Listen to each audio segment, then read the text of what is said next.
All right, so let's take a look at Carl Jung's model of the psyche and picture a planet, a world, okay?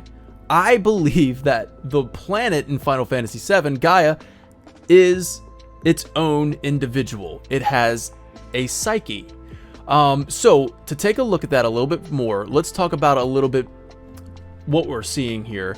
The self. Now, the self is what we all strive to achieve. It is perfect balance, right? Between the ego, the shadow, the persona, everything is perfectly balanced. And I believe that is what the planet is before the events of Final Fantasy VII Remake. We are looking at the planet's true self, the planet's will, right there, the nucleus here.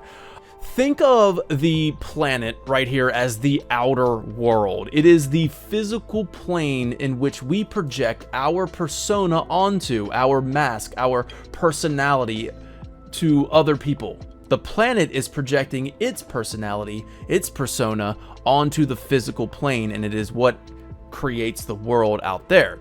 And it is made up of the collective unconscious of everything that has once lived.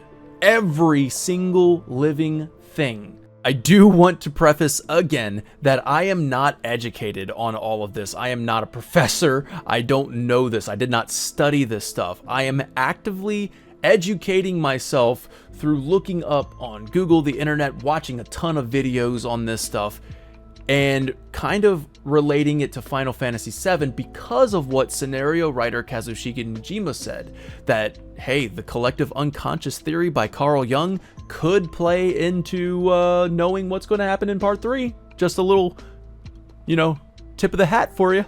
I wish I was wearing mine. I'm balding, but that's another story.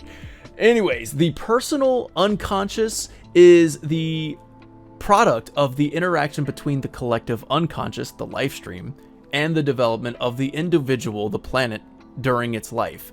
So the planet's will, the collective unconscious of everything that's living in the life stream, it's working together to project the persona onto the physical plane.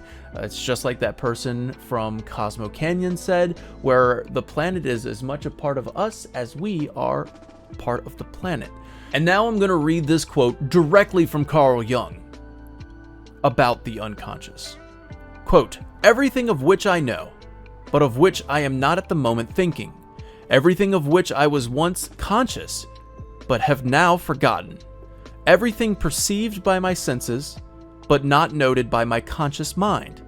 Everything which, involuntarily and without paying attention to it, I feel, think, remember, want, and do.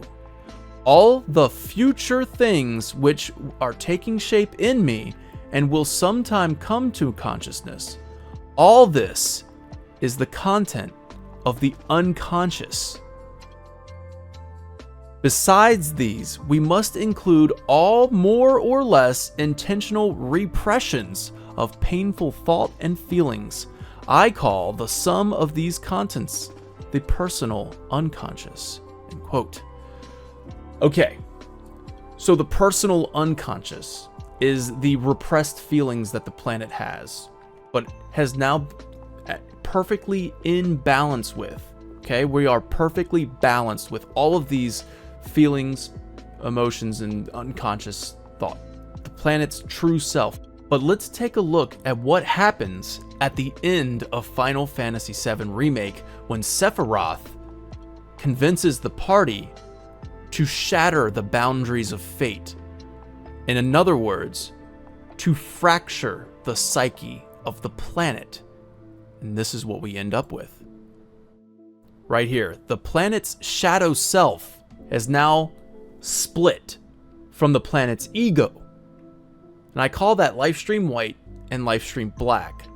The planet's ego, the ego coming from, again, Society of Analytical Psychology, as the center of the field of consciousness, in which contains our conscious awareness of existing and a continuing sense of personal identity.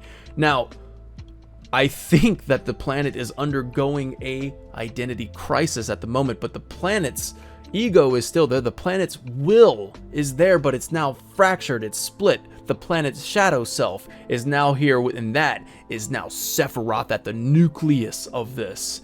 And Sephiroth at the nucleus of this is infecting the planet's collective unconscious, infecting the souls of everything that has once lived. It's infecting it with negative energy, infecting it with despair. So, splitting this off, the planet now, and again, quoting the person from Cosmo Canyon, the NPC from the seminar, will kind of come into play here.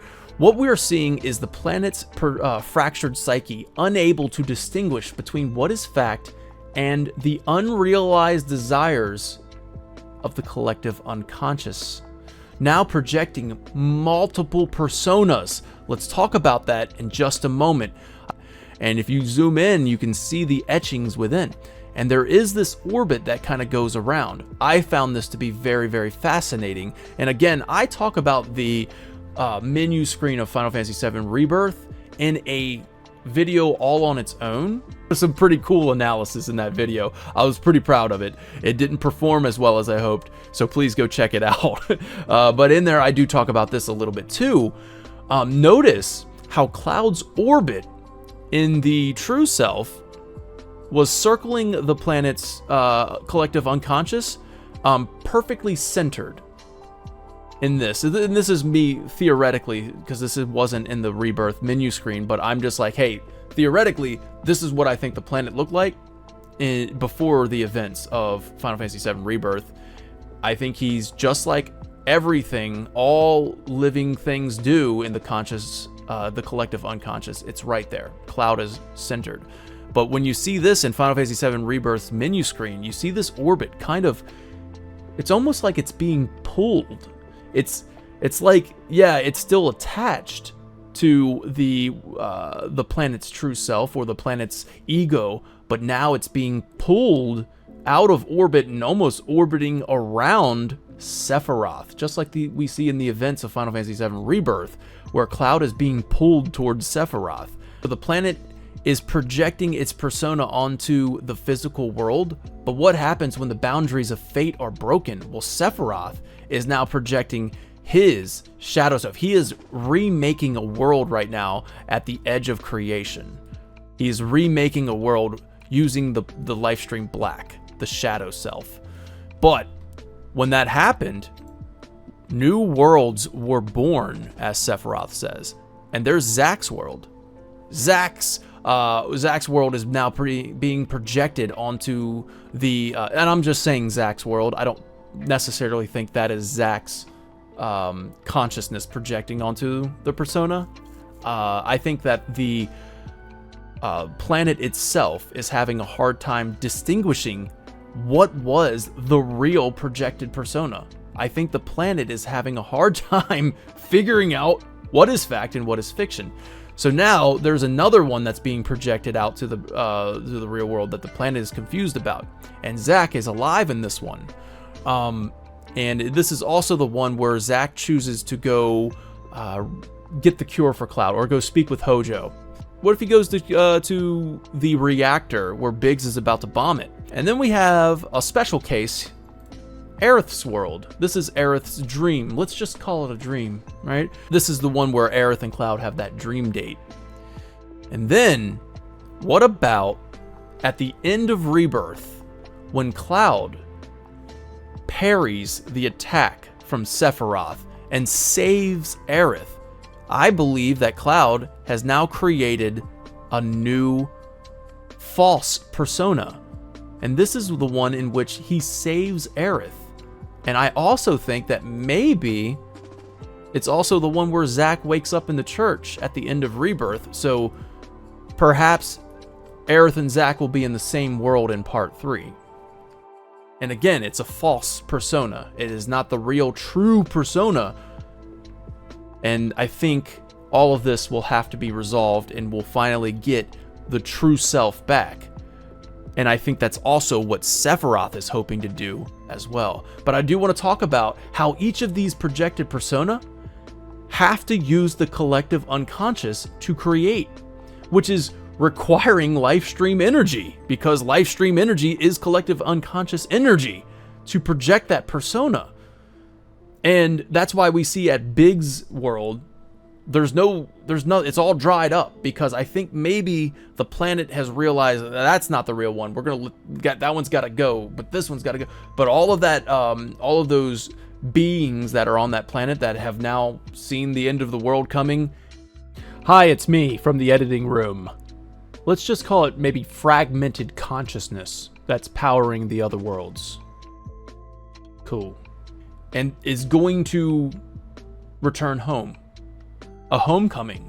But when it returns home, it's coming back as negative energy. It's coming back with despair. Their world ended. This is the live stream from the other world, I think. From the world that is ending. It's that live stream. It's coming in, and watch it transform into despair. Watch their world has ended, and all of these souls are now live stream black. And not only that, the returning energy is more potent because it is returning as negative energy. And why do I say that negative energy is more powerful? Well, we just go over Dr. Gottman and Robert Levinson to prove that the magic ratio is 5 positive things for every 1 negative. It's 5 times more powerful than what the planet was originally operating on. And it's going to come back into and merge back into the collective unconscious. And of course, Sephiroth's live stream black is what's going to be what it's going to become. And until hopefully it absorbs, it subsumes the what we see in the true self. And before that, like even in its true self, the planet was already dying. The planet was already having its spiritual energy sucked out of it from Shinra. Like it was already having a hard time. But when you bring in this fractured psyche of the planet, and when you have, it's coming back to the planet, these worlds, it's trying to power with its already limited supply. It's starving, it's famished. So when the energy is coming back into the planet, it's feeding the planet, as Sephiroth says, to feed the planet. Just because it's not human or playable character, it might be overlooked, but the planet is certainly probably one of the main protagonists of Final Fantasy VII, so it makes sense to have a parallel. Much like Cloud's broken psyche is restored in the original game by Tifa merging clouds into one, Sephiroth is merging worlds. And each time he does, it helps repair the planet's fractured consciousness. The planet could see Sephiroth as its savior. He is good. Sephiroth tells Cloud to listen to her rapture, which by definition means extreme pleasure. Cloud mistakes this as cries of pain because he has listened to the original soundtrack of Final Fantasy VII, but Sephiroth is disappointed that Cloud doesn't understand. The spiritual energy from these errant worlds will inevitably merge back to the main source, which you can imagine this starving planet will appreciate. Spite and sorrow are harvested to feed the planet. Listen to the planet, Cloud. To her ecstatic cries, her rapture. No. You're wrong. He'd tell you that he only cares about the planet. That he'd do everything in his power to protect and preserve it. We are to bear witness to the reunion when worlds merge. A confluence of worlds and emotions. It engulfs fleeting moments of joy, transforming them into rage, sadness, hatred, loss, chief among them.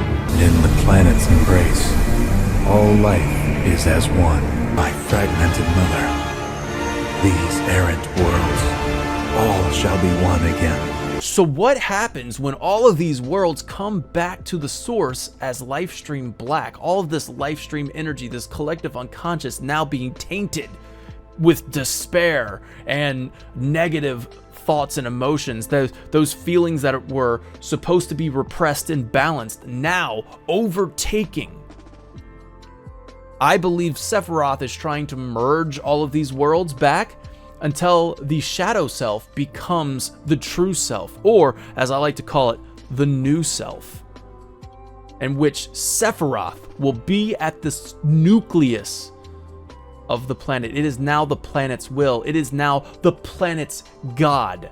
And all of the fragmented pieces of Genova from all those other worlds that were created will come together.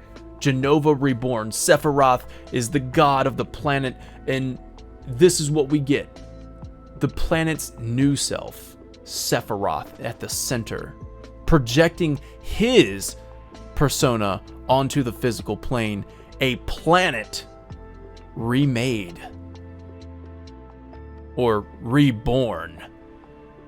Or some other synonym that Part 3 might have.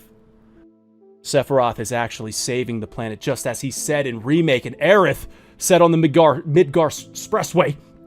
But he is the antithesis of Final Fantasy VII's themes. He wants to break the cycle of life and death and create a forever that is unbound by fate. A world in which he can rule over as its god. Okay, so it says a resurrected being who now wields unimaginable might and commands the arbiter of fate. Ooh. He seeks to pierce through the layers of existence and reunite fragmented space-time. He shall rule over the planet and create eternity. Like, they're just dropping all the buzzwords in one. What? Yeah. Oh my god. I'm going to enslave humanity and force them to service my machines. First Green Hills, then the universe, then the multiverse, then who knows? Maybe I'll be enough. Attack the like button, equip the subscription, but most importantly, you take care now, and bye-bye then.